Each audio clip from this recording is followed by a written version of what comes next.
Hola, ¿qué tal? Buen día, buenas tardes, buenas noches. Todo depende en el lugar, en el horario en el que usted haya pulsado este video, preguntándose de qué va a hablar este individuo hoy.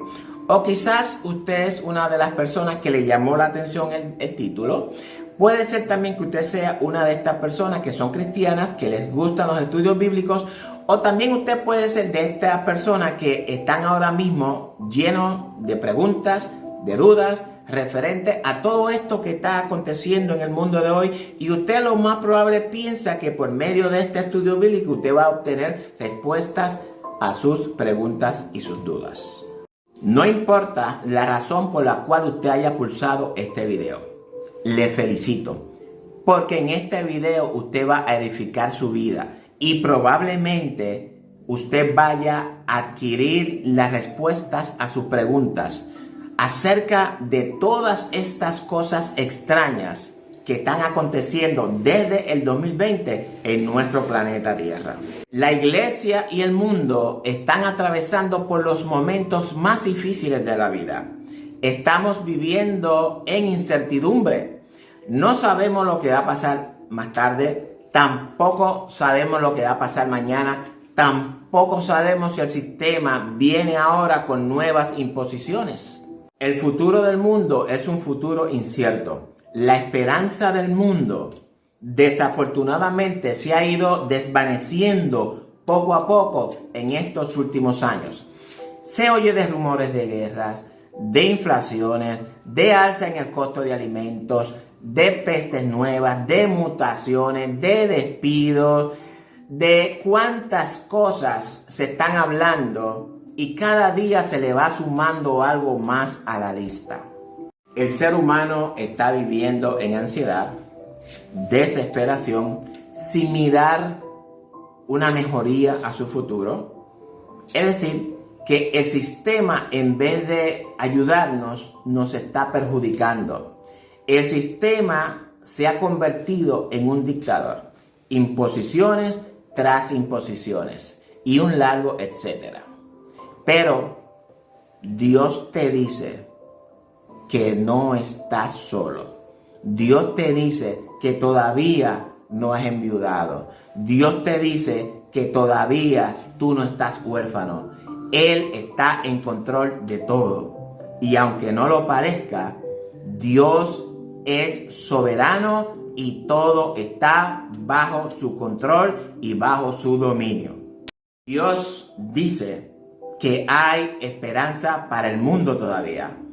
Hay esperanza para ti, mi querido amigo, para ti, mi querida amiga. No importa si tú has pecado, no importa si tus pecados son negros o son rojo carmesí, no importa la condición espiritual en la que tú estés, no importa la religión a la cual tú pertenezcas, no importa la filosofía que tú tengas en tu mente, no importa si el mundo te ha rechazado, no importa si el sistema te ha rechazado, no importa si eres víctima de violación, no importa si tu familia te ha rechazado. Dice Dios que hay esperanza para ti, hay esperanza para el mundo, hay esperanza para todos. Hay esperanza para gente como tú. De hecho, todas esas cosas que yo te he mencionado son los criterios que Dios busca en una persona.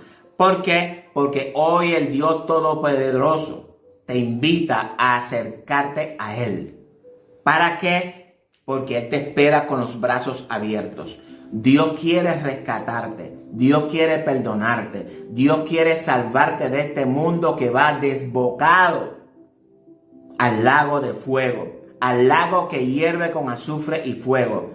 Y Él quiere rescatar tu vida porque Él tiene un propósito, una voluntad y un plan para contigo.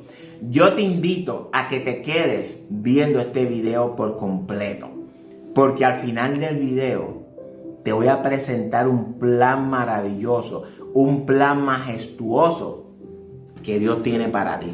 Y para ti también, mi querido hermano que anda por ahí medio descarriladito. Dios también tiene un plan, un propósito y una voluntad contigo. Y ahora sí podemos continuar. Bienvenidos al Ministerio de Enseñanzas Bíblicas de Biblia Estudio TV, tu instituto bíblico virtual. Como siempre, soy Víctor Cáceres, tu hermano en Cristo. Un fuerte abrazo a toda esa audiencia del Señor que semana tras semana se han mantenido conectados a tu canal favorito de Biblia Estudio TV, tu instituto bíblico virtual, para estudiar la palabra. Y hoy vamos a continuar con el estudio de Apocalipsis actualizado. Bueno, en el último estudio trabajamos la quinta trompeta, y también hablamos del ay de la quinta trompeta. Y dijimos que todavía faltan 3 ay. Y hoy vamos a ver cuál es el ay que nos tiene la sexta trompeta. Hoy vamos a analizar, como dije anteriormente, la sexta trompeta y el ay que trae. Porque esta trompeta, mis queridos hermanos, amigos, es la última trompeta que se va a sonar durante nuestra estadía aquí en la tierra. Porque dice la palabra que al final, o mejor dicho, al toque de la final trompeta, como dice Pablo, dice la Biblia que los muertos en Cristo van a resucitar y que nosotros los que quedemos vamos a ser transformados. Es por esto, y entonces dice la Biblia que el Señor nos va a recibir en el aire. Seremos transformados, nos va a recibir en el aire, es decir, nos va a recibir en las nubes y vamos a estar entonces con el Señor. Mientras Él resuelve un asuntito aquí abajo en la tierra. Y de igual manera invito a toda la iglesia para que se mantengan mirando este estudio. No lo dejen a la mitad, mis queridos hermanos. Quédese mirando este estudio hasta el final.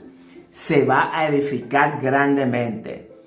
Porque, jóvenes, si usted le dedica a la televisión, a las redes sociales, al internet, a los juegos, sobre 6 horas diarias, me parece a mí, yo creo que entonces usted puede dedicarle al Señor 1 hora para el estudio de la palabra del Señor. No le estoy pidiendo mucho. Óigame, no le estoy pidiendo demasiado. El Señor se merece mucho más que 1 hora. Y sin embargo, estamos dándole minutitos, mientras estamos dándole horas a los entretenimientos. Y antes de continuar con el estudio bíblico de hoy, les quiero pedir por favor que me ayuden a difundir este estudio bíblico. Este mensaje es un mensaje importante para toda la humanidad. Yo le pido que lo difunda entre sus amigos, entre sus familiares, entre sus hermanos. ¿Por qué? Porque este mensaje también debe de llegar al corazón del mundo, al corazón de la iglesia.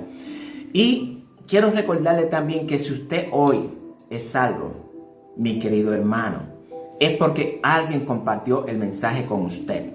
Ya sea por un tratado, por la literatura, por un mensaje audio, por un mensaje de video. Usted es salvo por esa persona que compartió el mensaje con él, con usted. Dé por gracia lo que usted está recibiendo por gracia. Yo aquí no le cobro ni un centavo a nadie, para la gloria del Señor. Comparte este mensaje con sus amigos, familiares y amigos.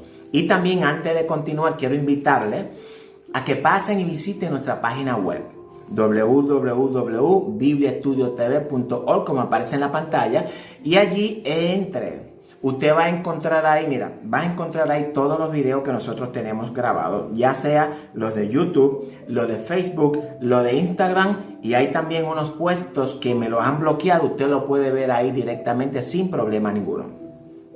También va a encontrar libros en PDFs, recursos enormes para que te pueda ayudar en preparar las clases si tú eres maestro, te puede ayudar en tu crecimiento. Hay enlaces de otros sitios de ayuda, de recursos que te pueden ayudar también para la Biblia, para el estudio de la Biblia, para tu crecimiento personal. Y poco a poco vamos a ir integrando, No es que usted va a entrar ahora y va a encontrar todo esto, pero poco a poco vamos a ir integrando a la página y usted va a encontrar poco a poco esa cosa. Por eso siempre le invito a que vayan y visiten. También, si usted es una persona que le gusta estudiar la Biblia profundo, hay un enlace que dice, creo que es grupo, si no me equivoco, o estudio bíblico. Entra a ese enlace, llena la información, porque ahí vamos a dar unos estudios profundos por medio de Zoom. Así que Y para los amigos que miran este video, esos amiguitos que les gusta siempre estar sacándole punta al lápiz, esos amiguitos que siempre me ponen comentarios diciendo que yo soy un buscadiezmo, que yo soy un cazador de fortuna y que yo, qué sé yo, cuántas cosas, blasfemia, ponen por ahí. Quiero decirte algo. Yo no sé si tú estás viendo este video o no, pero para la gloria del Señor yo nunca le he tenido que pedir un centavo a nadie. Todo esto es por gracia, para la gloria del Señor. Así que nunca he pedido dinero a nadie. Y nunca, por lo menos, a menos que el Señor me dé instrucciones, nunca le voy a pedir dinero a nadie. Amén. Y antes de que comencemos, quiero decirle algo. Este estudio bíblico de hoy, hay muchos juicios contra la iglesia, contra el mundo también. Pero hay juicios porque Dios nos ama a la iglesia. Y es como dije una vez, que el buen padre castiga a su hijo. No por castigarlo, sino para que crezca derecho. Y Dios es nuestro Padre Celestial. Y hoy vamos a hablar de juicios severos que vienen contra la iglesia. Porque dice Pedro que el juicio comienza primero por la casa. Y nosotros somos la casa. Y hay juicios para usted, querido amigo y querido amiga. Pero ya yo le dije a usted que Dios tiene un plan, una voluntad y un propósito para usted. Y hoy puede ser el día de su salvación. Pues sí que yo le invito a que se quede con nosotros y vea este estudio completo. Y vayan pensando. Y cuando terminen el estudio, recapaciten. Porque esto es un estudio que trae mucha data y mucha información por ahora, porque vamos a continuar después con el ángel con el librito, y vamos también a continuar con los dos testigos. Y estos dos estudios son extraordinarios. Voy a dedicarme, como siempre, empeñarme en preparar buenos estudios para ustedes, porque el pueblo necesita calidad, necesita palabras fuertes, necesita alimento sólido. Y esto es lo que yo me preocupo por traer siempre, un alimento sólido, un buen pasto para la iglesia. Yo no soy pastor, eso es trabajo del pastor. Pero como Dios me ha encomendado a mí esta labor de corregir muchas enseñanzas que están por ahí, que son enseñanzas mal interpretadas, enseñanzas tradicionalistas, enseñanzas que vienen aprendidas sin nosotros ni siquiera corroborar con la Biblia, con el filtro que nosotros tenemos. Por eso es que estamos como estamos. Bueno, nada, vamos a orar y vamos a empezar, que ya el video se está haciendo un poquito largo. Padre, te damos gracias por tu amor y por tu misericordia en este día. Te anhelo. En este día quiero decirte que te amo, que tú eres, Señor, la persona más importante en mi vida. Y que yo te ruego, Señor amado, que tú te glorifiques por medio de este estudio, Señor. Que tú hables al corazón de este pueblo que tú tienes allá afuera, Señor. Que tú le hagas entender todas estas situaciones por las cuales estamos atravesando, experimentando en nuestro diario vivir, Señor. Que tú le des el entendimiento, la sabiduría, el discernimiento espiritual, Señor. Que tú le des por medio de este estudio un buen alimento, una buena comprensión. Que creen, Señor amado, una buena conciencia acerca del tiempo final. Que podamos hacer como hizo Daniel, que cuando vio que el tiempo se estaba cumpliendo en Babilonia, acudió a los libros de Jeremías para ver cuáles eran las señales que tú tenías establecidas para el final de ese tiempo. Y así, mi Dios, yo también te ruego que tú, mi Dios, inste a este pueblo a escudriñar el libro del Apocalipsis, el libro de Daniel, el libro de Jeremías también, el libro de Ezequiel y todos los profetas, porque todos los profetas hablan de este grandioso día de tu retorno aquí a la tierra a establecer tu reino, Señor. Háblale al corazón, Señor. Es en el nombre de tu Hijo amado que te doy la gloria, te doy la honra por toda la eternidad. En el nombre de Jesús. Bueno, vamos a pasar para la próxima parte. Dios le bendiga.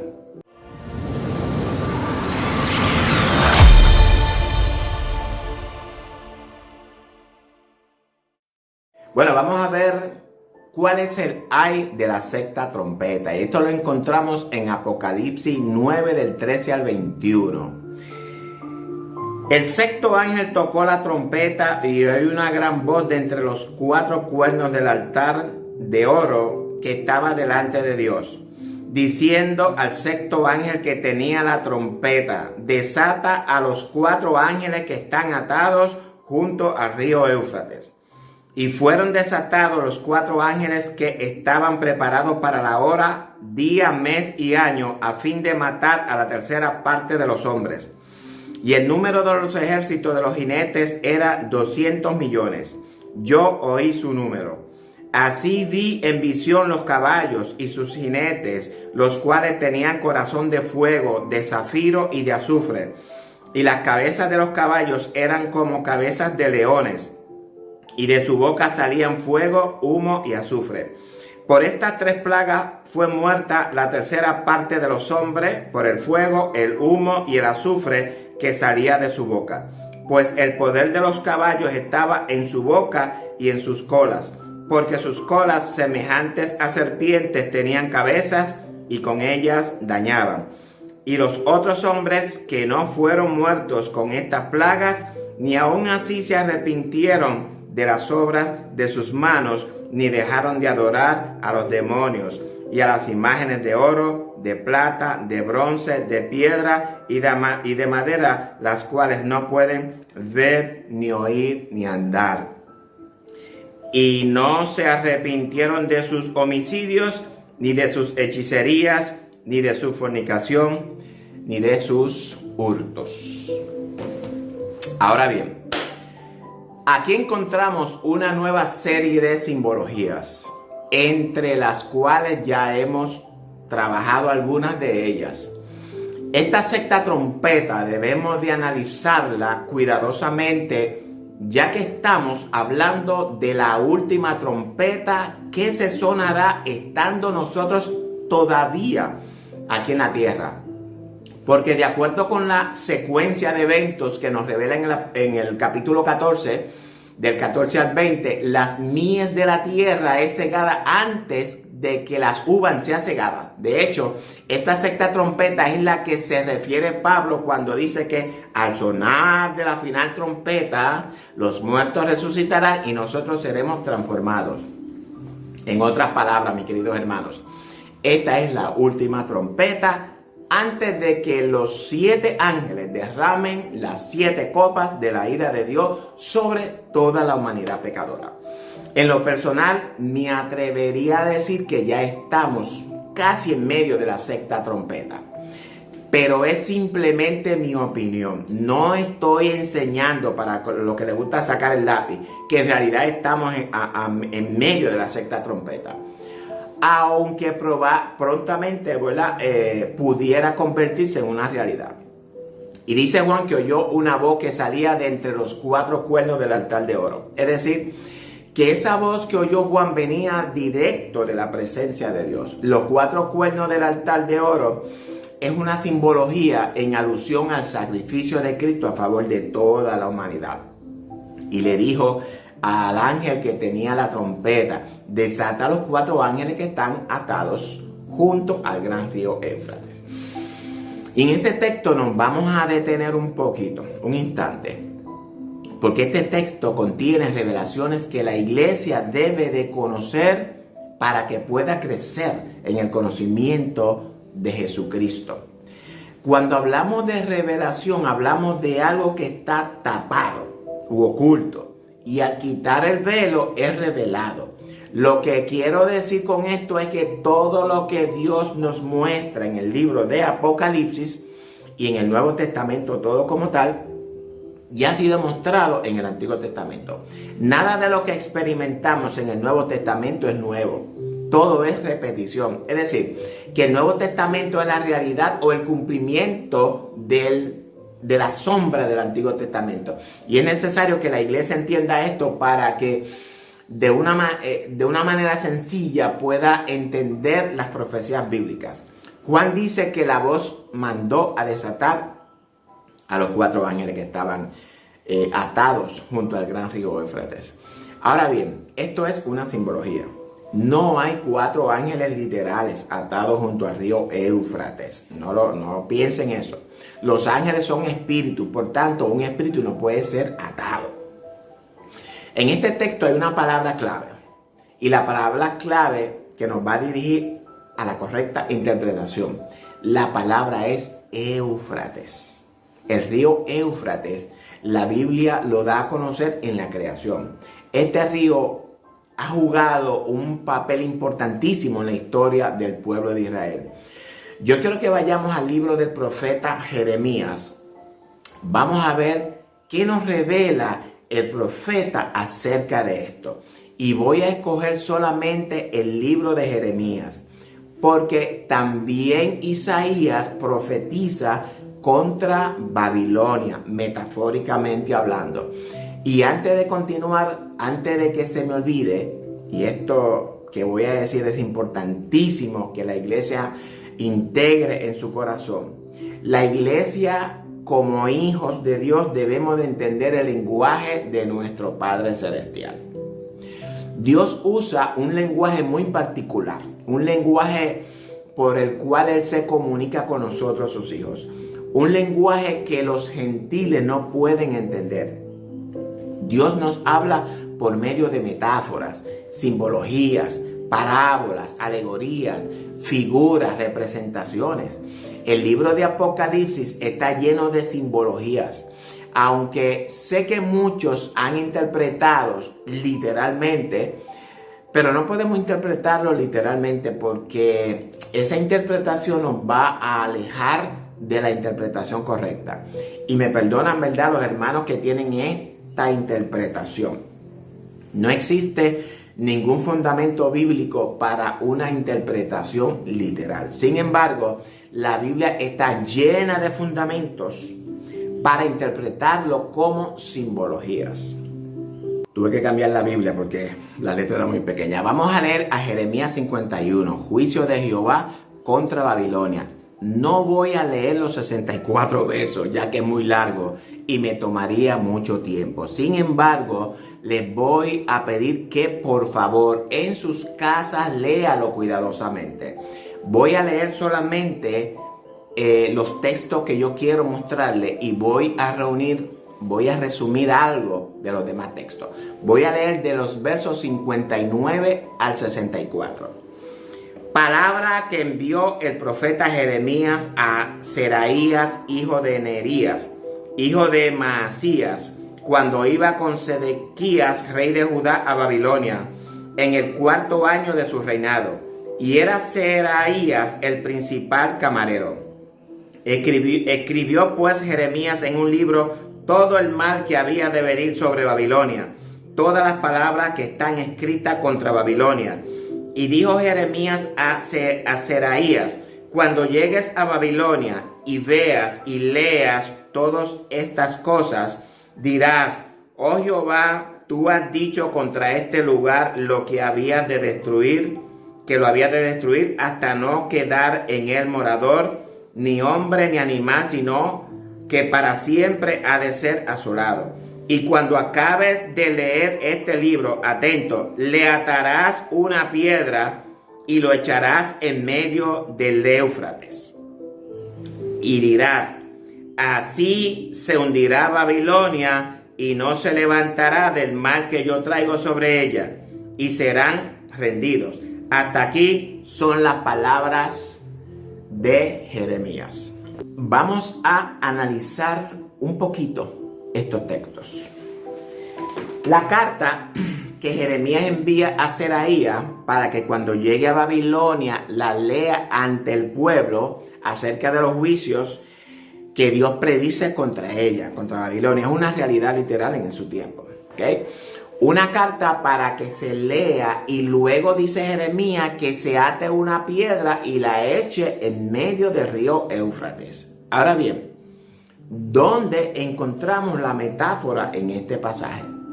En la acción de tirar el mensaje atado a una piedra al río. Porque dice Jeremías que así se hundirá Babilonia y no se levantará del mal que Dios trae contra ella.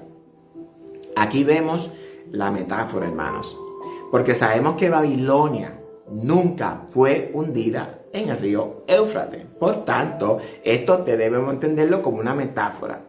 Y para los que no saben lo que es una metáfora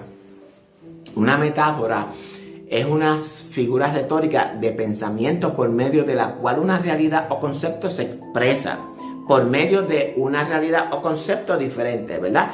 Con lo que los representados guardan una relación entre sí, una semejanza. Es decir, que Dios lanza una profecía de juicio contra Babilonia y se la envía por escrito al pueblo que está siendo deportado a esas tierras caldeas. La orden es que esa profecía se lea delante de todo el pueblo y luego dice que el documento o el libro, como usted quiera, debe ser atado a una piedra y ser echado en medio del río Éufrates. ¿Hasta cuándo se echa el libro en el río? Bueno, yo entiendo que hasta el tiempo en que se cumpla esa profecía. Ahora bien, voy a tratar de resumir la profecía. Dios dice que enviará juicio contra Babilonia y contra sus moradores que se levantan contra él. También les dice que Israel y Judá no han quedado viudos, es decir, que el esposo todavía está vivo. Y aunque ellos pecaron contra él, él los va a rescatar. Ahora bien, al momento de esta profecía debemos de recordar que ya Israel no existe, es decir, las 10 tribus del norte. El exilio a Babilonia es solamente para las tribus del sur, Judá. Digo tribu, ¿verdad? Porque Benjamín es parte de Judá, de las 2 tribus. Todo esto debemos de considerarlo en el momento de interpretar esta profecía de juicio, mis queridos hermanos. Y el Señor hace un llamamiento a que todos los que están bajo el poder de Babilonia abandonen el sitio y salgan de ella para que no reciban también el juicio. Ahora bien, ¿en dónde encontramos esta misma expresión?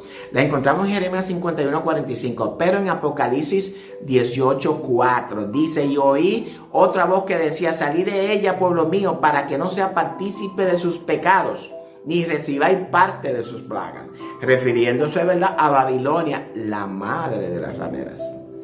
Y esta expresión de Dios nos debe de llevar a entender qué es lo que Dios nos revela por medio de esta profecía, hermanos.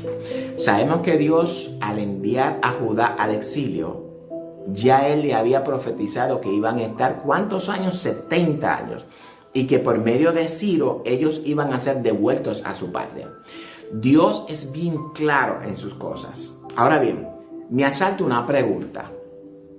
¿A qué Babilonia es a la que se refiere Dios aquí? ¿A la Babilonia literal o a la Babilonia espiritual?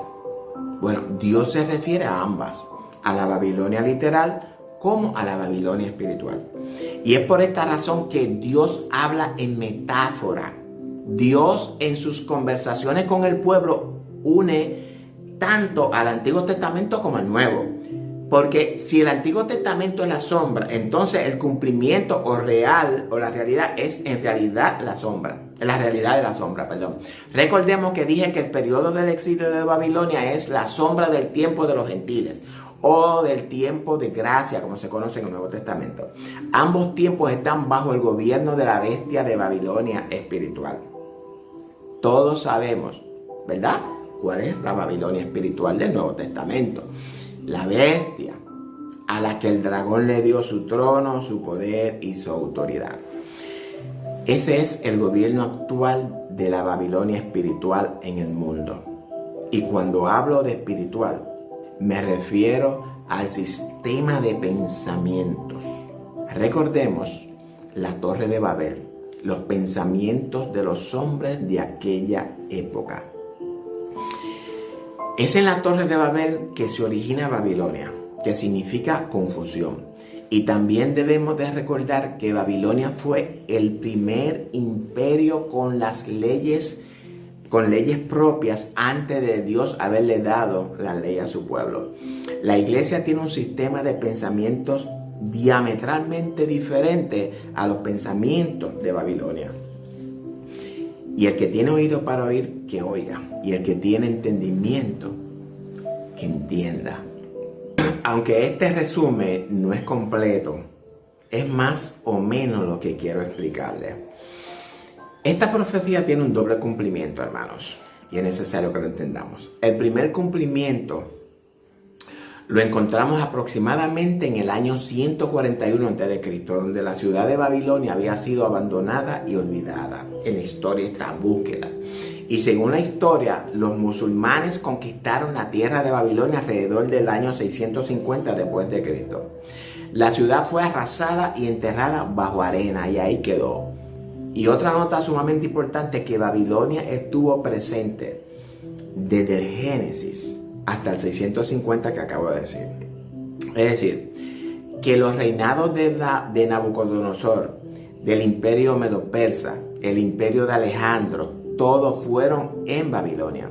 Para que tengan una idea de lo que Dios nos quiere decir cuando habla de Babilonia, hermanos.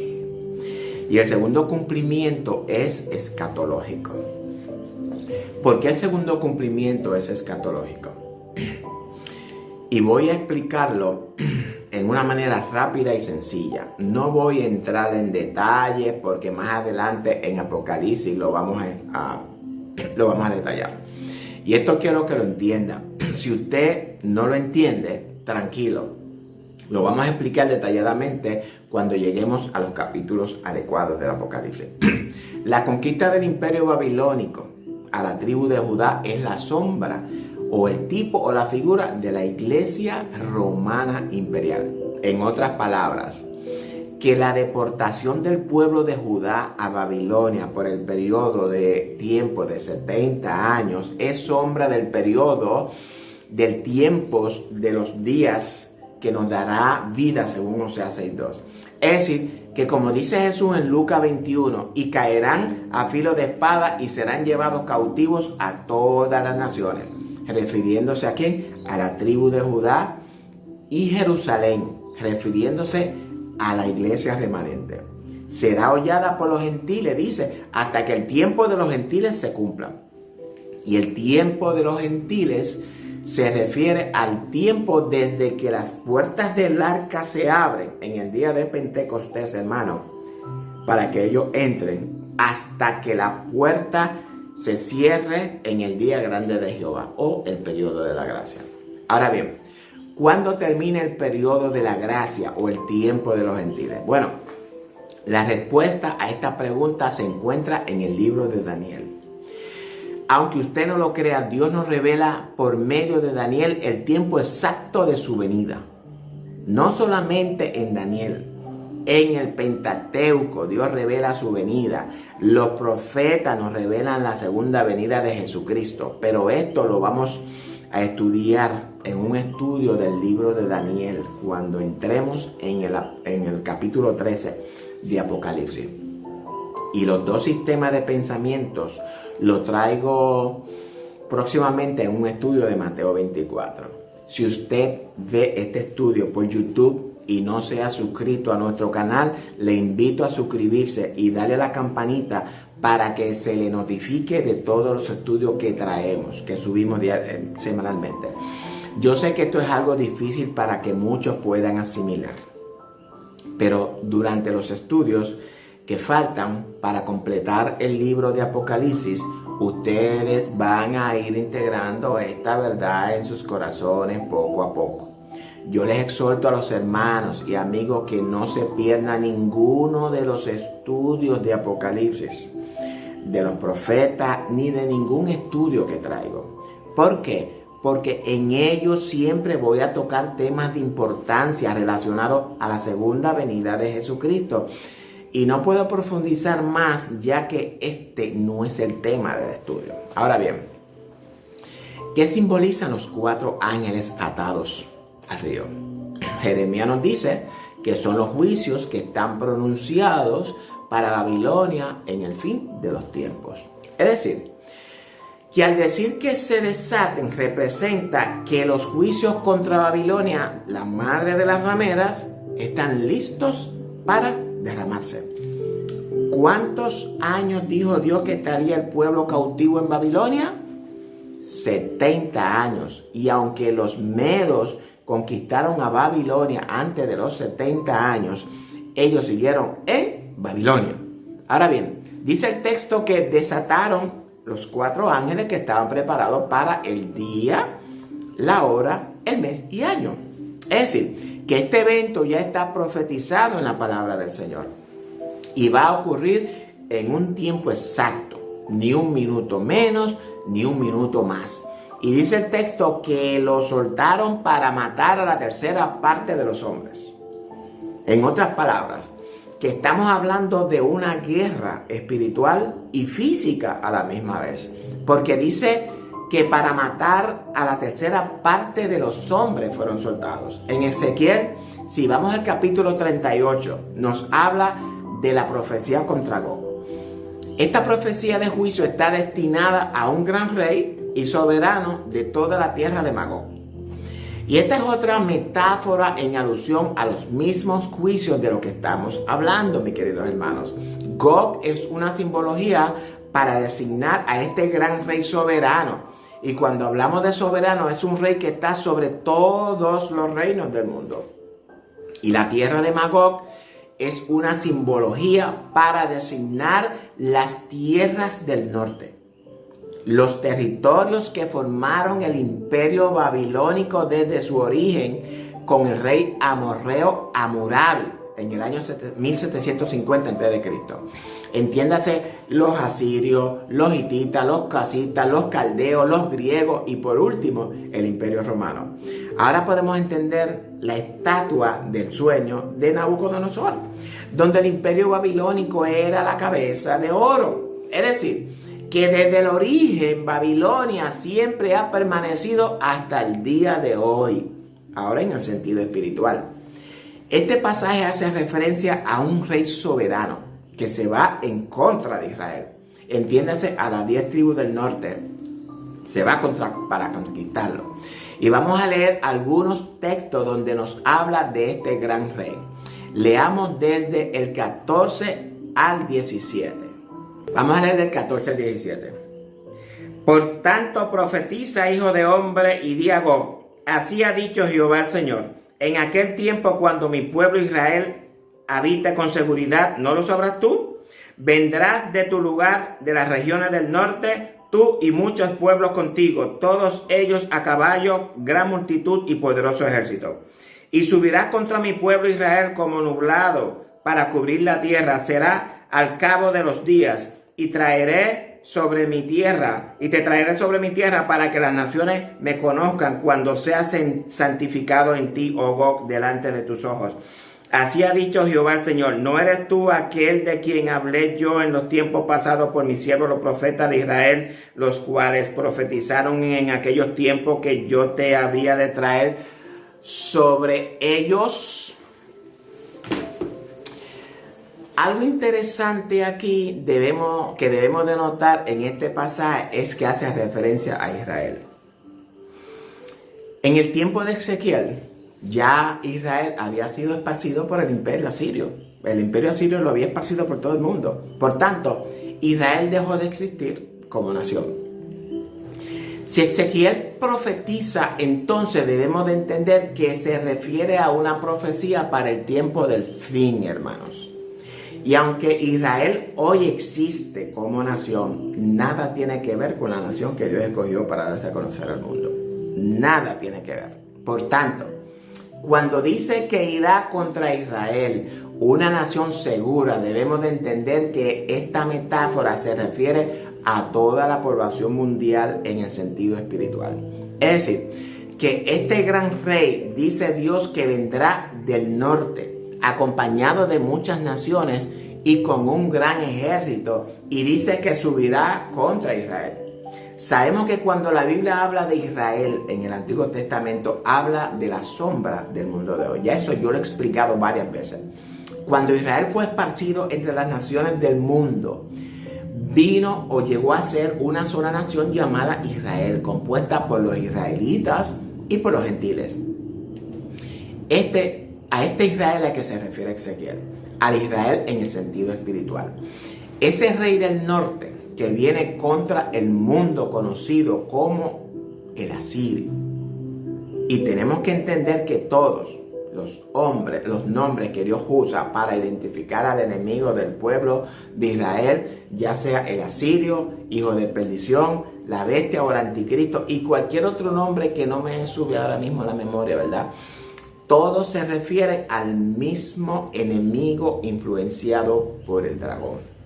Estas profecías de Ezequiel la vemos revelada en Apocalipsis 13. Si nos fijamos en el verso 17, Dios le hace una pregunta. ¿No eres tú aquel quien hablé yo en tiempo pasado por mis siervos los profetas?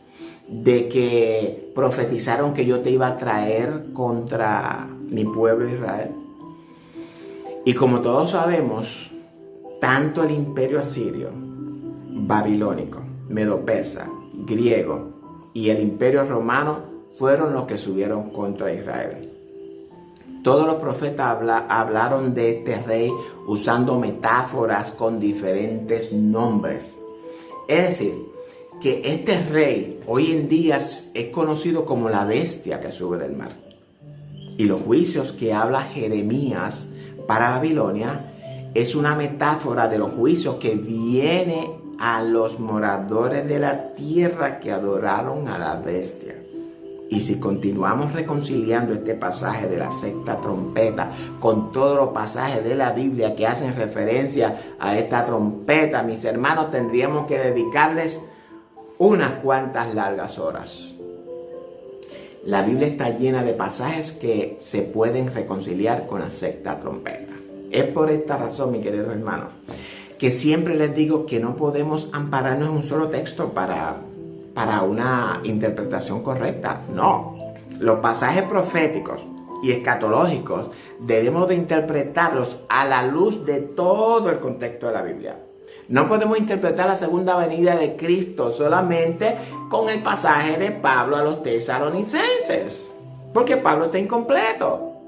La Biblia está llena de pasajes que hablan de la segunda venida de Cristo y cada uno de ellos aporta una información complementaria importantísima.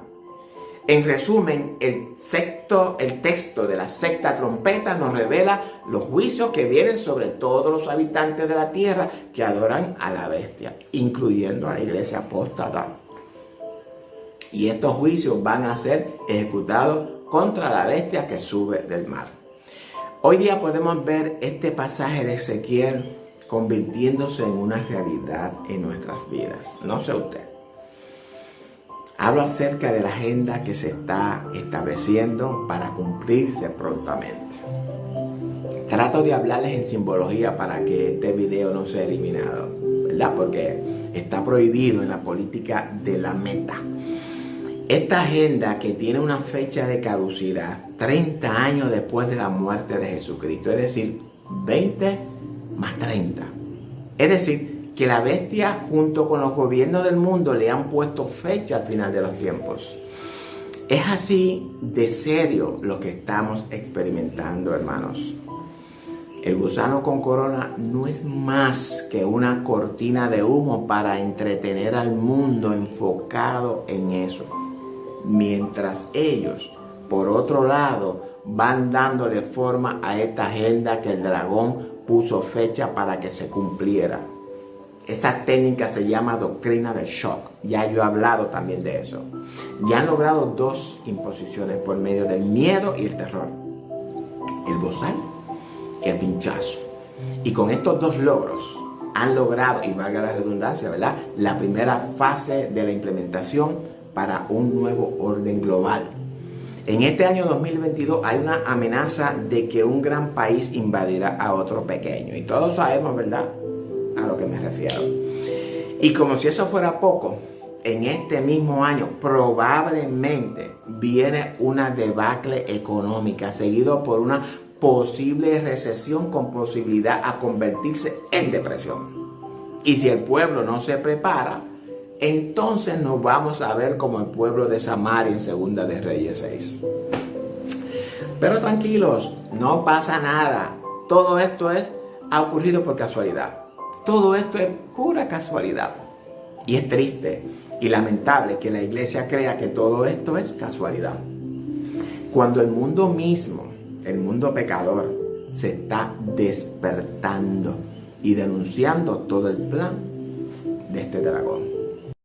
Y vamos a continuar con los siguientes versos. Dice Juan que oyó que el número de los ejércitos eran 200 millones. Es decir, que el ejército que estaba con los 4 ángeles era un mar de gente. Y esto es exactamente lo que nos revela Ezequiel cuando dice que ese rey soberano viene como un gran ejército que cubre como nube o que nubla toda la tierra. Ahora bien, nuevamente me asalta otra pregunta. ¿Esta batalla contra el pueblo de Israel es literal o espiritual? Bueno, mis queridos hermanos y amigos, la Biblia no se contradice. Y esto debemos de interpretarlo a la luz del contexto bíblico. Esta es una guerra espiritual con consecuencias literales. Esta guerra no es la de Armagedón, ya que esa guerra está dentro de la secuencia de las 7 copas de la ira de Dios. Es decir, que esta guerra es, la de Armagedón es una guerra culminante. Por tanto, mis queridos hermanos, este rey que se levanta contra Israel, es decir, contra el mundo entero, es una guerra de imposiciones. Es por esta razón que dije que era una guerra espiritual. Es decir, ¿a quién vamos a obedecer? ¿A los mandamientos de la bestia o a los mandamientos de Dios? Y vamos a ver en la Biblia donde Israel ha sido impuesto con cargas pesadas. Busque Éxodo del 1 al 9. 5.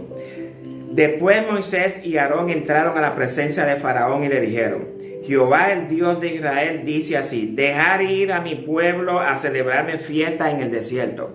Y Faraón respondió: ¿quién es Jehová para que yo oiga su voz y deje ir a Israel? Yo no conozco a Jehová, ni tampoco dejaré ir a Israel.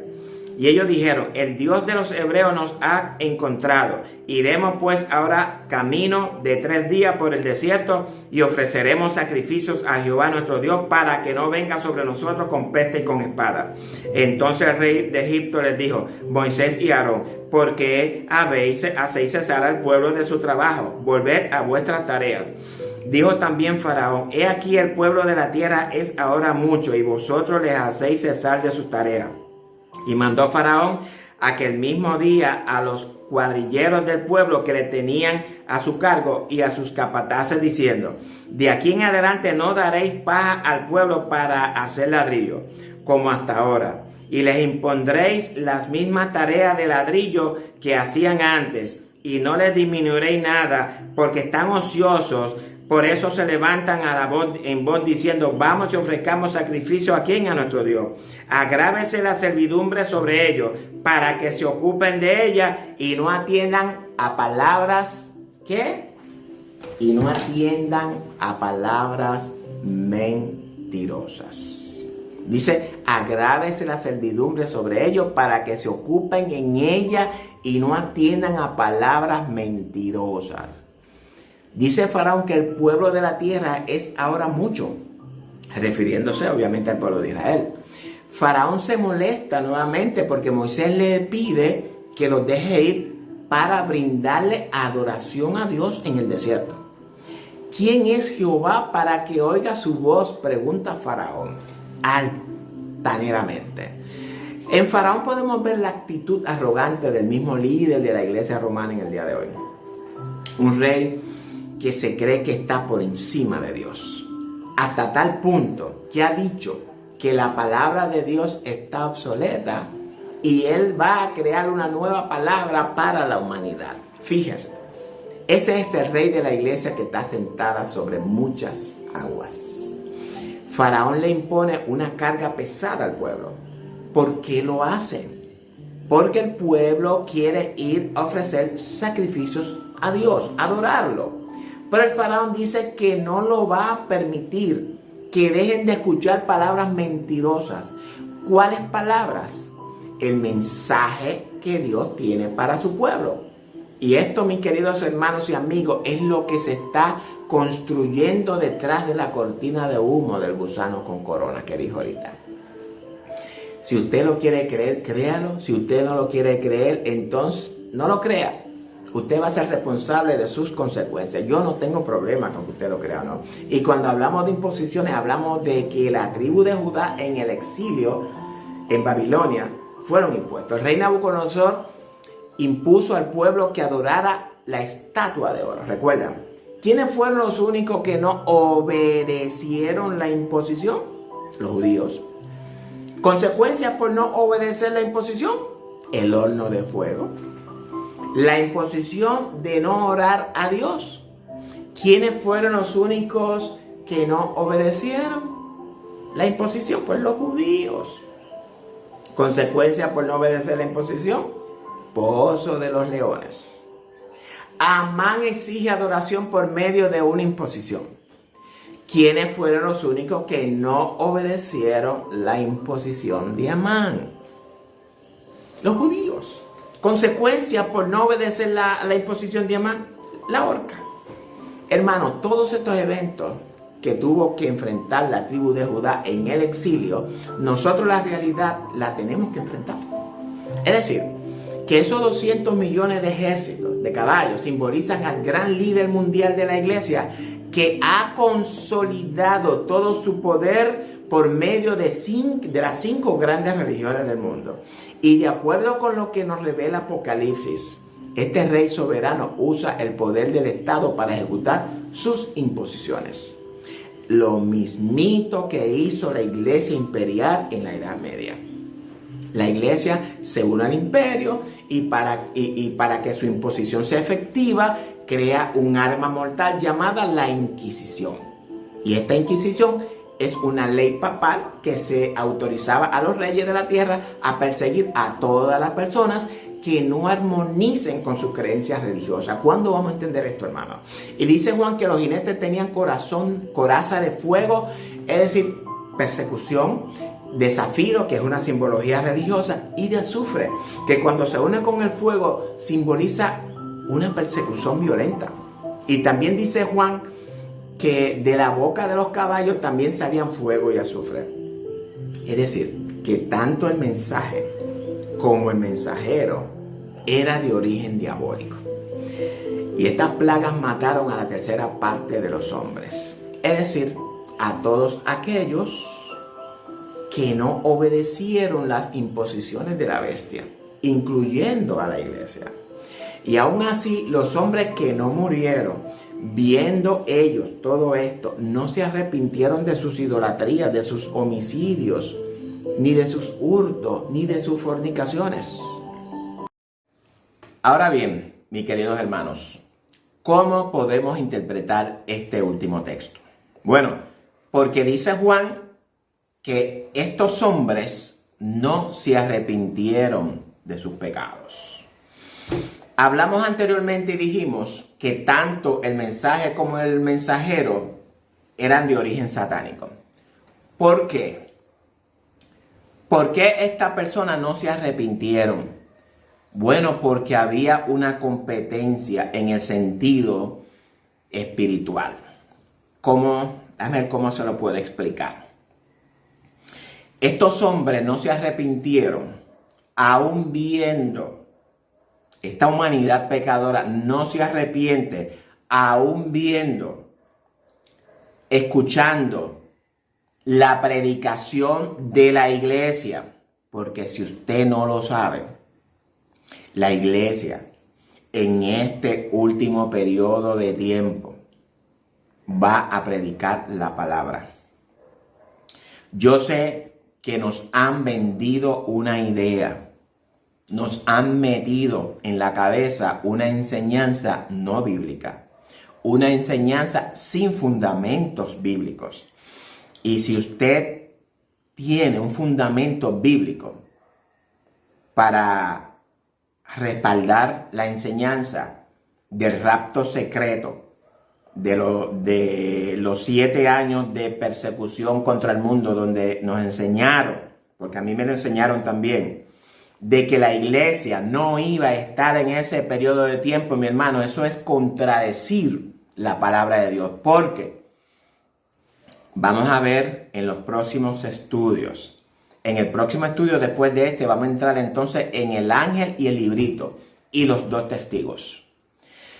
Vamos a descubrir por qué el ángel le dice a Juan que se come el librito. Vamos a partir por ahí. Y después vamos a ver quiénes son estos dos testigos. Vamos a dejarlo ahí.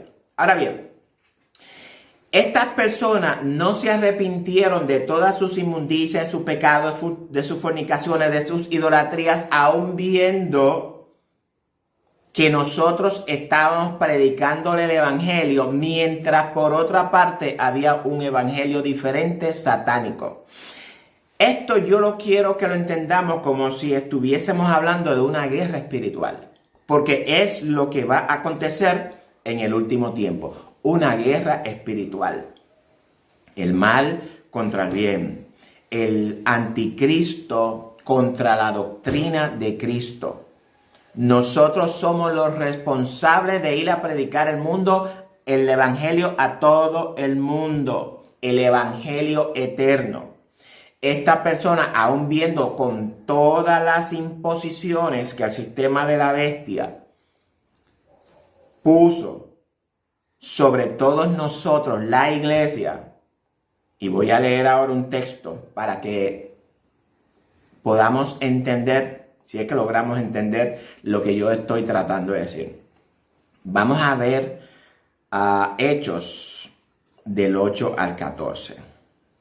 Así que esta gente no se convirtieron porque había otro evangelio, el evangelio que el mundo quiere.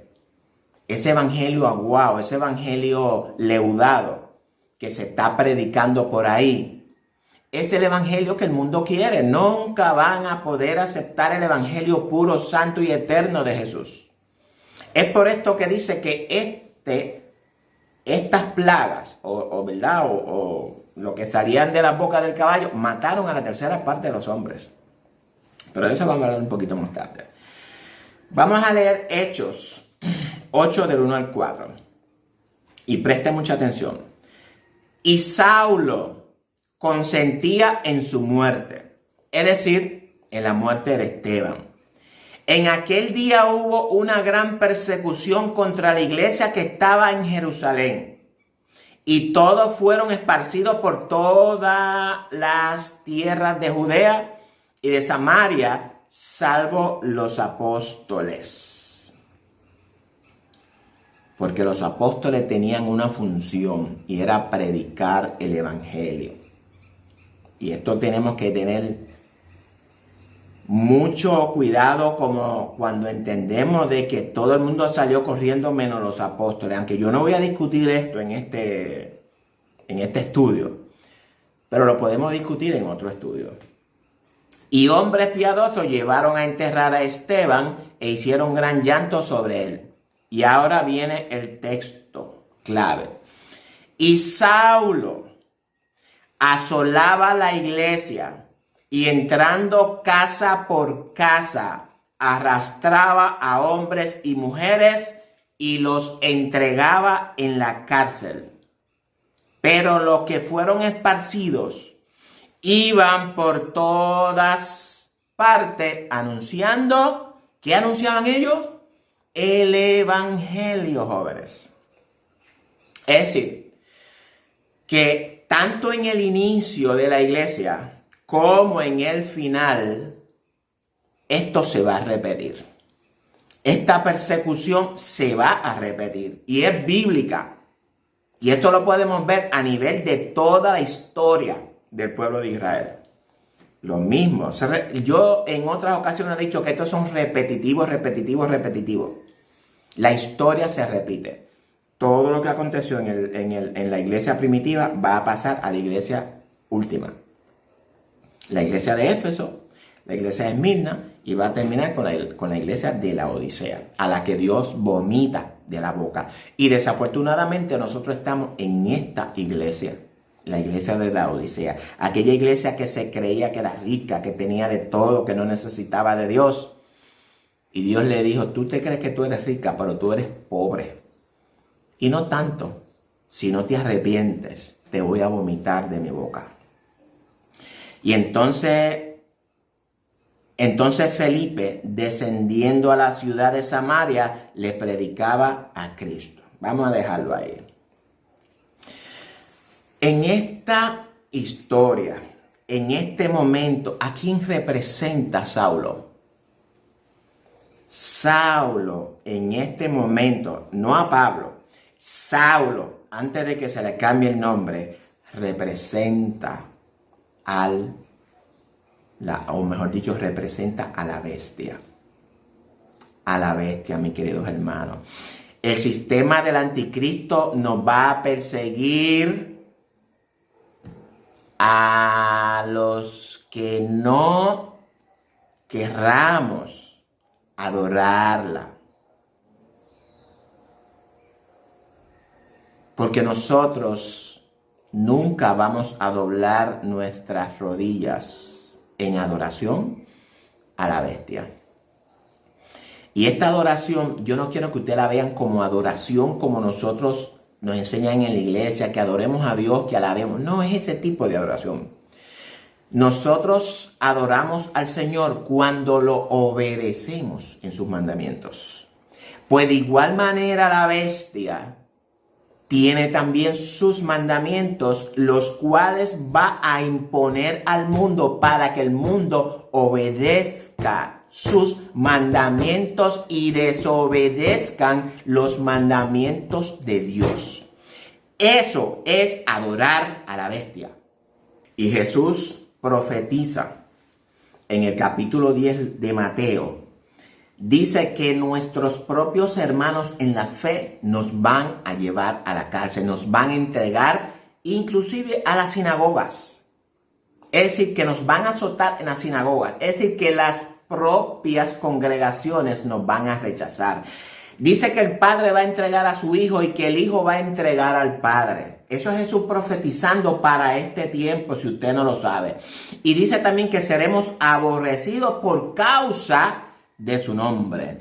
Y dice Jesús también que cuando nos estén persiguiendo, que huyamos a otra ciudad. Y si en esa ciudad, que huyamos a otra ciudad, porque cualquiera que nos encuentre, óigame, nos van a chotear, como decimos nosotros en el argot puertorriqueño. Nos van a chotear ante las autoridades. Yo no sé si usted recuerda en Esmirna, en la historia de Esmirna, cuando no recuerdo cuál es el emperador que bajó un poquito la temperatura en cuanto a la persecución, donde no eran perseguidos, pero si usted era encontrado por alguien que usted no le cayó bien, él podía llevarlo al tribunal y lo enjuiciaban. Tenemos que estudiar la historia, mis queridos hermanos. Y para culminar este estudio, quiero que leamos en el libro de Amós, el profeta Amós. Y vamos a leer Amós 6, del 8 al 11. Jehová el Señor juró por sí mismo. Jehová Dios de los ejércitos ha dicho: abomino la grandeza de Jacob y aborrezco sus palacios. Y entregaré al enemigo la ciudad y cuanto hay en ella. Y acontecerá que si 10 hombres quedaren en una casa, morirán. Y un pariente tomará a cada uno y lo quemará para sacar los huesos de la casa. Y dirá al que estará en los rincones de la casa: ¿hay aún alguno contigo? Y dirá al que estará en los rincones de la casa: ¿hay alguno contigo? Y este dirá: no. Y dirá aquel: calla, porque no podemos mencionar el nombre de Jehová. Porque he aquí Jehová mandará y herirá con hendidura la casa mayor y la casa menor con aberturas. Y usted se estará preguntando: ¿por qué traigo este texto acá? Porque si aquí habla de un juicio contra Judá y está hablándolo en un tiempo futuro, obviamente toda la historia de Judá tiene un doble cumplimiento. tiene un cumplimiento en la sombra que es Judá carnal y tiene un cumplimiento en la realidad de esa sombra que es Judá espiritual, el cual somos nosotros el pueblo de Dios. Esto lo he repetido no sé cuántas veces y si tengo que continuar repitiéndolo, lo voy a continuar repitiéndolo hasta que nosotros entendamos que tenemos que mirarnos en el espejo de Judá. Principalmente los redimidos, el remanente debe de mirarse en el espejo ¿de quién? De Jerusalén, la capital de Judá, donde está el templo de Dios. Eso también en otras ocasiones, si no me equivoco, ya yo también lo he hablado. Somos la sombra de Judá. La persecución que viene contra la iglesia es como castigo de Dios por nuestras desobediencias a los mandamientos y al testimonio de Jesucristo. Y usted me dirá, ¿la iglesia desobediente? Si nosotros servimos al Señor, si nosotros adoramos a Dios, si nosotros amamos a Dios, si nosotros vivimos por Dios y estamos esperando su venida. Sí, todo eso es cierto. Pero toda la iglesia está haciendo eso.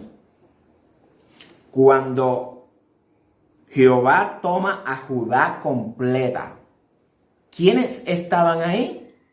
El pueblo remanente, la iglesia fiel, el pueblo fiel estaba también en Judá. Y todos fueron llevados al castigo como iglesia. No me pregunte por qué Dios lo hace. Porque Dios nos quiere es que disciplinar. Recuerden que Pedro dijo que el juicio empieza por la casa. Y nosotros somos la casa. Dios, y esto yo quiero que lo entendamos, mis queridos hermanos y amigos. Dios nos ama con un amor eterno. Y Dios no nos va a dejar en el pecado. Dios no nos va a dejar en la desobediencia. Dios no nos va a dejar perdidos. Dios va a mover cielo, tierra y mar, si es necesario, para que nosotros recapacitemos, para que nosotros reflexionemos, para que nosotros volvamos en sí como hizo el joven y volvamos a la casa del Padre. Si necesitamos castigo, lo vamos a tener. Si necesitamos disciplina, lo vamos a tener. Si necesitamos juicio, también lo vamos a tener. Porque es por amor. Es el amor de Dios hacia nosotros porque no nos quiere ver en sufrimiento. Y el pecado deshumaniza al hombre.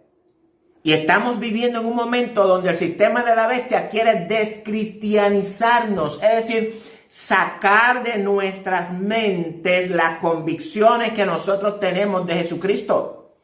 Y ellos entonces imponer en nuestro sistema el sistema que ellos tienen. El sistema anticristo, un sistema pagano. Y la iglesia no va a permitir eso. Por lo menos la iglesia remanente. Hay otras iglesias que están debajo de la misma cobertura de cristiana que sí lo van a aceptar. Y sí van a apostatar. Y sí se van a ir también con el sistema del anticristo. Y sí también se van a unir al sistema. Pero el remanente fiel no lo va a hacer. Así que Satanás va a pelearse con nosotros de una manera atroz. Y ya para ponerle fin a este estudio, quiero pedirles a todos que por favor compartan este estudio bíblico con sus amigos y con sus familiares. Este mensaje es para que ellos también, es para ellos también. Estamos viviendo en tiempos finales y este mensaje debe de llegar a los oídos de todo el mundo. Por eso les ruego que me ayuden a esparcir la palabra de Dios, el mensaje de salvación. Dios se lo va a recompensar. se lo puedo garantizar. Y esto que voy a decir, quiero repetir esto para que todos entendamos que el amor de Dios por nosotros es un amor incondicional y eterno. Y Él no va a permitir que su iglesia siga caminando por donde va caminando. Satanás ha venido jugando el jueguito que jugó con Eva. Ha venido influenciando a la iglesia para que creamos que estamos siéndole fieles a Dios, que nuestras adoraciones salen de nuestro corazón. La iglesia profesa amar a Jesucristo, sin embargo, no ama a su hermano ni ama al prójimo. La iglesia no está viviendo conforme al Espíritu, sino está viviendo conforme a su carne. Y hablo en el sentido general. Satanás nos lleva peleándonos unos con otros, criticándonos unos a otros. Y el Señor nos va a sacar de ese mundo oscuro en el que todavía la iglesia va a vivir. Nos va a sacar a la fuerza de castigo si es necesario. Porque no hemos querido entender que debemos de vivir como es digno de esta salvación, que aunque no nos costó nada, a Dios le costó la muerte de su Hijo Jesucristo. Y la iglesia, esa fue la razón por la cual Dios tuvo que permitir que Judá fuera cautiva de los caldeos, de los babilonios. Y yo sé que hay un pueblo fiel en medio de esta iglesia. Elías pensó que él era el único que quedaba de los profetas.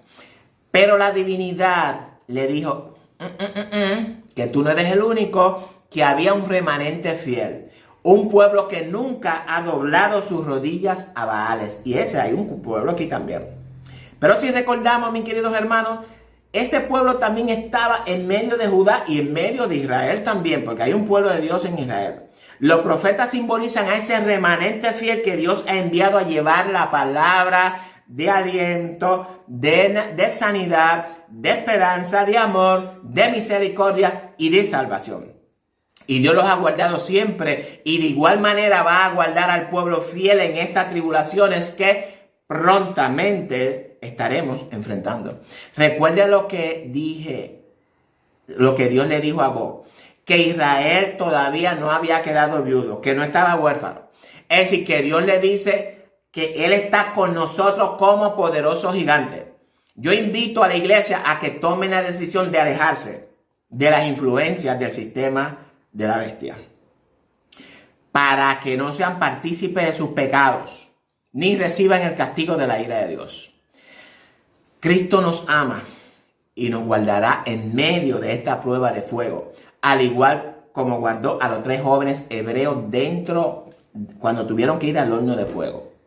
Pero debemos de perseverar hasta el fin, guardando sus mandamientos y la fe de Jesucristo. Y dice Jesús que seremos salvos.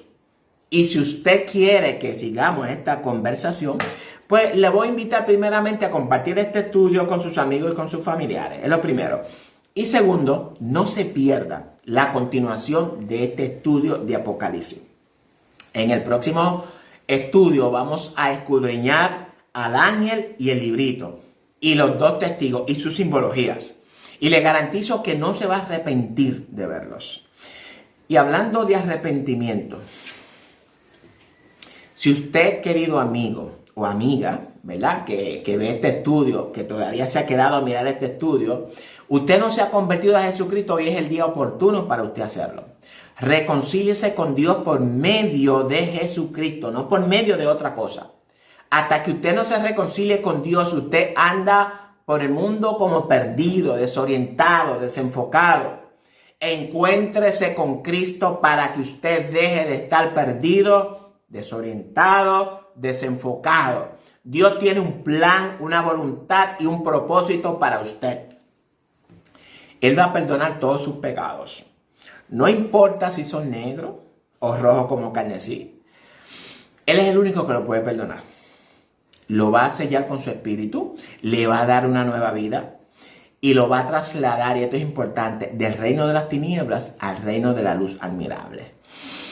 Y esto es un privilegio que solamente Dios lo da. No tire su futuro eterno a la basura. Póngalo en manos de Jesucristo, porque Él es el camino a la eternidad. Su futuro eterno está a un pasito de una decisión. Use la sabiduría que Dios le ha dado. Bueno, Gracias a todos por intervenir en este tiempo. O bueno, invertir, ¿verdad? En este tiempo con nosotros estudiando la palabra del Señor. Ustedes son importantes para Dios y también importantes para mí. Dios quiere que todos procedamos al arrepentimiento, iglesia, amigo, amiga, y que su amor y su paz gobiernen nuestros corazones. Así que será hasta la próxima, si así el Señor lo permite. Oramos y nos despedimos, que este video ha salido un poquito larguito. Padre, te damos gracias por tu amor y por tu misericordia y por esta oportunidad que tú me das nuevamente de poder traer tu palabra a este pueblo, Señor amado, que está ansioso por cada día aprender a conocerte cada día un poquito más, a amarte un poquito más, a someterse un poquito más, y buscan palabra sólida. Y en este canal, Señor amado, tú hablas con el corazón. Tú hablas directo. Lo que tu pueblo necesita saber. Lo que tu pueblo necesita entender. Glorifícate en la vida de cada uno de ellos, Señor. Si hay alguien falta de entendimiento, alumbra los ojos del entendimiento.